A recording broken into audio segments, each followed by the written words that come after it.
Mungkin di pegunungan itu mungkin perlu perhatian yang khusus ya untuk sumber karbohidrat dan sumber protein. Jadi maksud dan tujuan kita bentuk komite ini untuk membantu semua gubernur dan semua bupati ya untuk mempercepat pembangunan supaya anggaran bisa langsung terwujud, harus terwujud untuk kepentingan rakyat. Program-program penting pemerintah untuk membantu percepatan pembangunan Papua juga adalah sama dengan untuk daerah-daerah lain. Program makan bergizi gratis sudah sampai ke Papua. Mungkin masih ada beberapa yang belum sampai, daerah-daerah terpencil, tapi kita akan tuntaskan.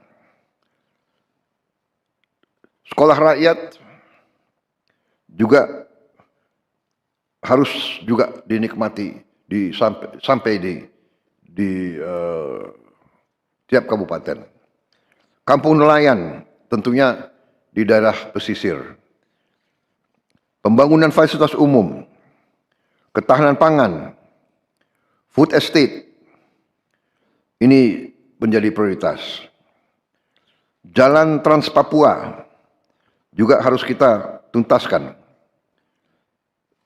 supaya akses ke semua bagian dari Papua lebih baik, membuka daerah-daerah yang terisolasi, juga agar harga logistik bisa kita potong, kita kurangi. Selain swasembada pangan, juga swasembada energi. Jadi kita berharap tiap daerah juga nanti swasembada energi.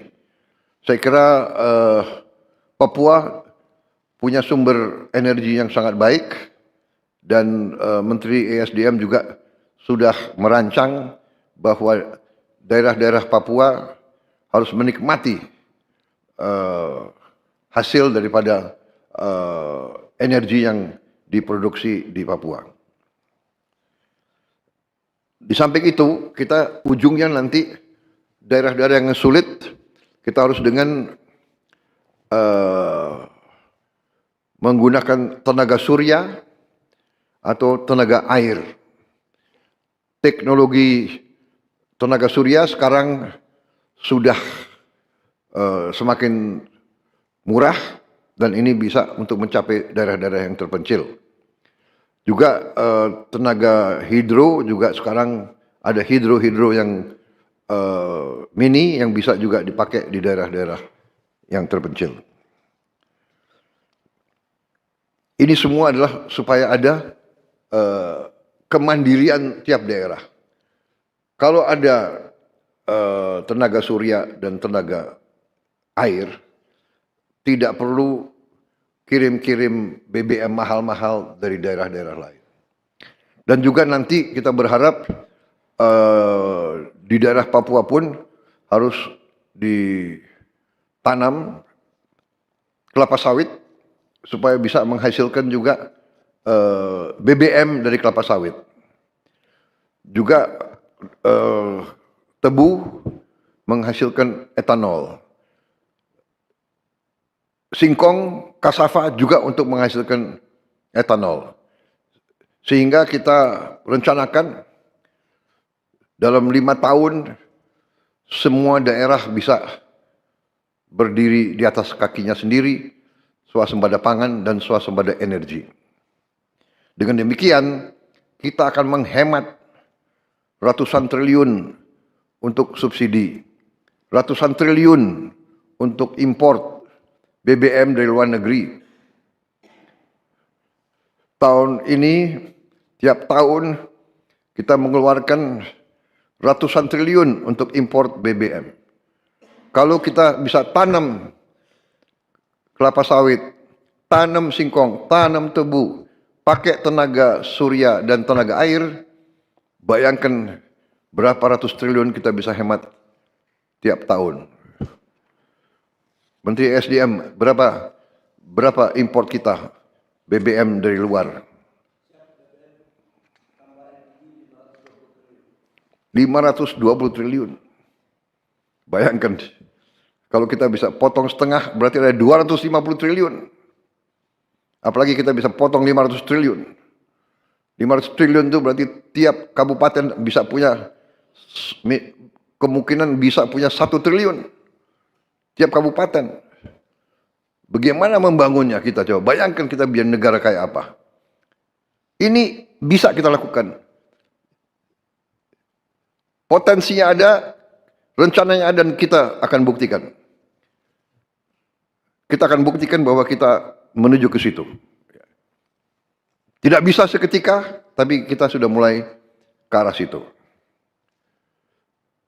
Mulai tahun depan, Menteri ESDM melaporkan ke saya, kita tidak akan import solar lagi dari luar negeri. Mulai tahun depan. Kita harapkan dalam 4 tahun, kita juga bisa tidak import bensin dari luar. Saudara-saudara,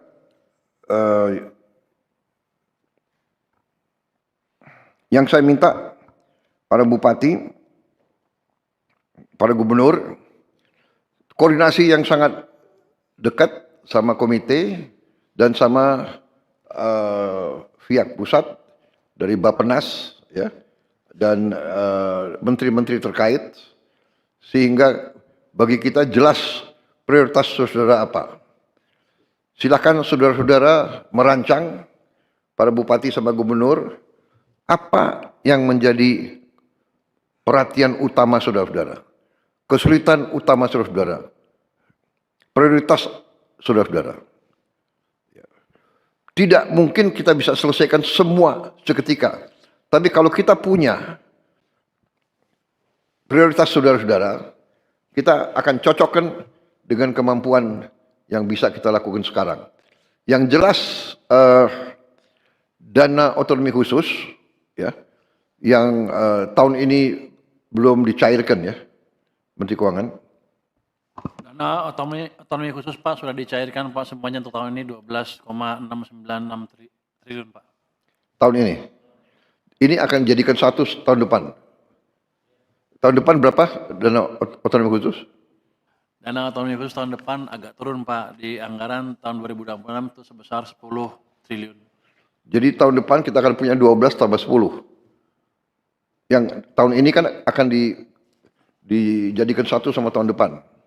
Sudah, catatan kami sudah dicairkan Pak yang tahun ini, 12 triliun lebih tadi. Sudah dicarikan? Sudah Pak.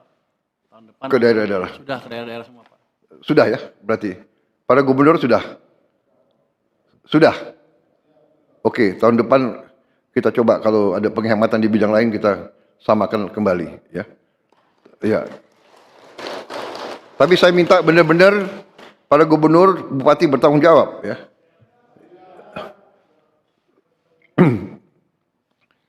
Bupati dan gubernur jangan banyak jalan-jalan ke luar negeri, ya. Menggunakan dana otsus.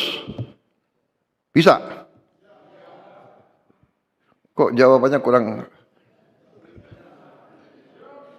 Bisa? Bisa, ya?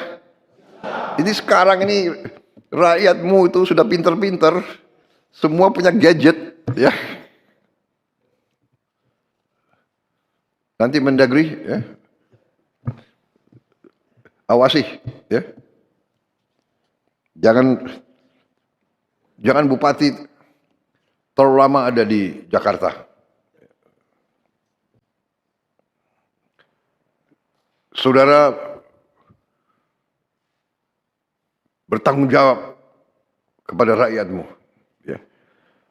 Komite membantu, para menteri siap, program-program pusat pun akan kita turunkan ke saudara-saudara.